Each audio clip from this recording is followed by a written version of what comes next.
Hey guys, what's happening? So Metal has come to an end. Or has it? And I say that because the 6-part series has come to an end. But there are things from this series and from the tie-ins that will be referred to and we'll see later on. But as for right now, I kind of did need this to end because my heart just couldn't take anymore.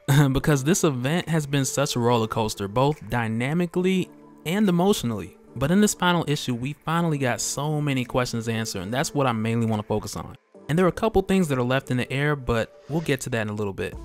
And so now in the previous video, we talked about Barbatos climbing to the top of the Cosmic Tuning Fort, giving out his battle cry, and everything being set in place for Earth Zero to sink into the darkness. And Metal issue number 6 didn't skip a beat, it picks up right there. And at this point, Earth Zero is being pushed into the dark multiverse by way of the Phoenix Cannon that's being powered by the Plastic Man egg, and it's been modified. So instead of pulling the Earth away from the darkness, it's been modified to push the Earth into the dark multiverse by locking onto the nth metal at the Earth's core. And the only thing, if any, that's stopping this from happening any quicker, or that's actually helping to buy time, is Wonder Woman, because she is holding the last piece of this puzzle, because Hawkman's mace is the last piece that's supposed to guide the Earth into all darkness, but she still has it, and her and Hawkgirl are fighting alone in a sea of just about every iteration of every DC character you could imagine, and they are literally fighting for Challenger's Mountain, gaining 1 inch at a time. Not to mention moments ago she was shot by the Batman Who Laughs with a bullet made from 8th metal, and her and Kendra, aka Hawkgirl, they're trying to make their way up to Challenger's Mountain, but since they can't physically get there, she has to communicate with them through the form of a battle cry. And I talked about the importance of a battle cry in Metal in a previous video, so I won't drag out the explanation here. But one thing that is important to remember is that messages can be carried an unimaginable distance with special items at a particular frequency. And that's why when she uses Carter Hall's mace, which is made of 9th metal or nth metal, and she bangs it against her brace, which is made of 8th metal, this carries her battle cry to the other members of the League who are currently at the top of Challenger's Mountain. And that was one attempt of many, but when she used the 2 metals combined, it actually got the message through. But with her at the bottom and these guys at the top of Challenger's Mountain, both are fought to a standstill, and Mr. Terrific, he's telling Plastic Man, who's been in egg form this whole time, man, if you can do anything, a dinosaur, a bulldozer, a shark, anything, we could use that right now. And Plastic Man comes through big time, because he turns into all of that, including an octopus, a hammer, a sawzall. And I don't know which part is more awesome, whether it's like the T-Rex holding a baseball bat or what, because it just blows my mind. Like, if you think about it, like the brain of Plastic Man to actually construct all these things and put them to use, like, to me that's the most phenomenal thing about Plastic Man. And it's crazy enough to imagine somebody thinking of one thing and turning into that, but him to turn into all these multiple things, it's just ridiculous. But he does it, and that's what makes him so awesome, and it's what makes him so versatile. And that's why you can match up Plastic Man against virtually anybody, and I'll put my money on Plastic Man. But at this point in Metal, I'm sure a few people are wondering, well, why did he just come out now and help? And although we haven't seen exactly what's happening to him inside of the Plastic Man egg, we know that he took on that form early because the different nightmares from the dark multiverse were messing with him and he didn't want to lose control. And taking on the form of an egg was kind of a way for him to keep it together and face those nightmares in a controlled space. But now that he's out and moving forward, he'll be with the Terrifics. We're going to see plenty more Plastic Man in future issues. But that's one thing I would really love for Scott Snyder to revisit and kind of show us what was happening inside of that egg, like the torment and the nightmares that he was fighting against. Like, I want to see all that. But at this point, since he's come out of the form of an egg, mentally while all this is happening, he's still dealing with that struggle. But it's come to the place where he had to get involved because it's all or nothing. And ultimately, this is just him doing what he has to do. But it is super significant because he clears a path for both Wonder Woman and Kendra to get through. But it's crazy how he's breaking these dudes off, but mentally he's still struggling. And that has a lot to do with him having a high concentration of nth metal within himself, to why he's mentally struggling with these nightmares because he's picking up so many signals at one time. But while he's holding the path for these two, his backup arrives just in the nick of time. And it's raining Batman. Hallelujah. And they're just pouring out of the Ultima Fuel. And it's crazy, we got Vampire Batman from Earth 43, your Freedom Fighter Batman from Earth 30, from your Superman Red Sun storyline, and it's crazy, you got your Frank Miller style Batman, and possibly even your Earth 19 Batman. But these guys popping up is pretty huge, because when we see these guys in Cyborg and Raven and Flash, This gives us a little bit more depth into what the heroes of Earth 53 have been doing. And what we find out here is that they've pretty much been scouring the multiverse, pulling who they can, mainly to save what heroes they can, because at this point it appears that their base of operations is going to be the new Hall of Heroes. But on top of that, it's like they pulled like the craziest Batman to head down to this Earth and fight the final battle, the end all be all. And when they did this, man, it was a nice flashback to Multiversity, because a lot of these guys we have not seen in a minute. But I'm not gonna front, if I was down there and I was fighting these dark multiverse variants, like I'd kind of get confused of, okay, is this one supposed to hit or is he not? Especially the vampire Batman. I'm like, man, is you on our side or not? And then he'd be like, yeah, and I'm like, yeah, I don't believe that. But either way, when these guys show up, Barbatos still knocks the mess out of them. But this still helps because it keeps him busy long enough, because Wonder Woman needs to go for Batman and Superman, and Kendra needs to go for Hawkman, with the hope of reminding him of who he is, and if need be, using the lasso of truth. But it's crazy because Hawkgirl tells Hawkman, don't let Barbatos steal our story. And I'm telling you guys, when I read this issue this morning, this one song has been stuck in my head ever since. And this part right here is like the first part of the song. But I'll tell you guys in just a little bit. But with Wonder Woman seeing the forest gone completely dark except for a few little bright spots, like a small glimmer of hope just shining through. But that's where she dives in looking for Batman and Superman, who we already know jumped in, but for her it was more like a leap of faith. Like this is the last chance for hope, like this has to be it. And man, when she comes back up with Batman and Superman shining in 10th metal, looking like new metal, who this?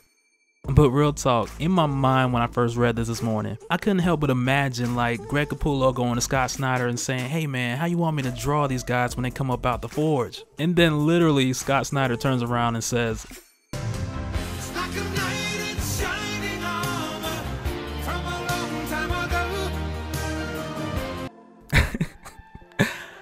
That's just how I hear it going down in my mind. Like I could be wrong. And that conversation could have went a little bit differently, but just in my mind, that's the way I heard that conversation playing out. And from reading the issue this morning up until now, like that same song's been stuck in my head, and now it's stuck in yours, so you're welcome.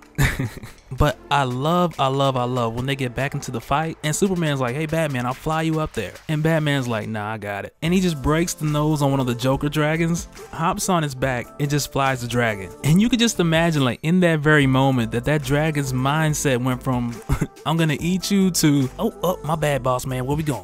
Like just like that. But that moment was very much like Optimus Prime beating up that T-Rex and hopping on his back. Once again, not related, but it took my mind there. But also for the record, I do want to mention that 10th metal is not new, because 10th metal and Element X are two in the same. And I talked about it in a previous video because this is what the Batman Who Laughs tried to extract from Cyborg just before Cyborg had upgraded, broken free, and released the Justice League. And I got both videos on the playlist down in the description if you want to check those out too. But Element X or 10th metal is crazy powerful because everything from this reality is forged from this substance. And that's why once again, I just love that when Batman can make anything out of it, he makes batarangs. And he does this with the purpose of distributing 10th metal to other members of the Justice League so they can free the others from captivity. And as soon as Batman does that, Wonder Woman calls out for any other heroes who are close to Challenger's Mountain to chip in and help out. And guess who we find chipping in and helping out? Nightwing, Damian, Green Arrow, and Dr. Fate. And how Dr. Fate had popped back up, I'm still trying to wrap my head around that, because I kind of feel like when Black Adam struck him with lightning, he went back to 1987 or something like that, like Back to the Future, and he had to wait till this moment just to come back. We really don't have a specific answer for his part on that, but if Damian, Green Arrow, and Nightwing were with him, which is one possibility because he has pulled them away from the fight before, so that would make sense. But if Nightwing, Green Arrow, and Damian were already at Challenger's Mountain, that would also make sense because they made their way all the way through the labyrinth. And so now the next key thing to point out is the reveal of the man in the chair. And man, we have been investigating this for a minute, for a good minute, and we were close, so close, because in conclusion, I was just one step away. But it's the over monitor. And I was just one step behind because at this point, the Batman Who Laughs has mentioned that he has reformed since the last crisis. And with my previous guest being Nick Uoten, that one piece of information changed everything. And I think kind of after being so obsessed about it and looking so deep into it, that I'm not as surprised to see who it really is. But let me know you guys' thoughts in the comments below. Like, did this blow you away? Or do you feel like we kind of tiptoed up to it a bit? I'm curious to know what you guys think. But I will say this though, like the huge shocker for me was the plans that the Batman Who Laughs had for him. And it's more so a plan of Barbados being executed by the Batman Who Laughs, and it is also something that we got a preview of at the Wild Hunt. Because the same way that Barry Allen from Earth -52 was destroyed, the Batman Who Laughs plans to put negative energy through the Overmonitor's brain, which will take the same effect, but on a much larger scale. And so because of where they are in this cave, and the Batman Who Laughs, who has modified Challenger's Mountain by using the different metal cards he has, when Batman shows up here, the 10th metal cancels out. So he's not able to give him the business like he did that dragon. But when the Batman Who Laughs tells him it won't work down there, his response is just so crazy. He's like, "You promise? Like, tell me you promise. It's only space and opportunity between you and me right now. Like, don't play with my emotions." And when this happens, man, it's exactly what you expect as far as fighting skill, because both of these guys are Bruce Wayne. But where the surprise kicks in is where the Batman Who Laughs drops down and pulls a gun on him. And not just any gun, but it's the same gun that killed his parents, Thomas and Martha Wayne, that he's kept on him all this time. And when Batman's like, "Just pull the trigger," and he's shot in the back by the Joker, and the Joker's just standing there like, "I've been waiting 6 issues for this."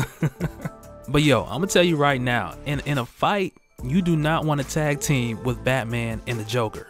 Because when they get down, it ain't pretty. And it's really a poetic ending the way Batman kind of just leaves the Joker to finish the job here, because the Joker tells the Batman Who Laughs, "You had time to prepare for everything. You probably had everything planned out, but you didn't plan for me to be here. You didn't plan to have to fight both me and Batman." And those words from the Joker fully embodied everything that the Batman Who Laughs was about, because that was his play to win. That was his wild card. And when Batman pulled the big Joker, he took the books. Like, that twist and execution was just perfect. Man, just stuff like that with like Carter Hall also facing off with Barbatos and nearly being killed by Barbatos just before Hawkgirl had stabbed him with a piece of 10th metal that she had got from Wonder Woman in order to take him down just in time. But with Batman grabbing the Overmonitor and leaving the Batman Who Laughs with the Joker, the Overmonitor then explained to them how they could fix everything using the 10th metal. And this is how everything got restored. And even though it's the end of the metal event, it's the introduction to so many other things that are going to come forward, which reach beyond the edges of the universe, beyond the source wall, bringing new characters into DC from the unknown.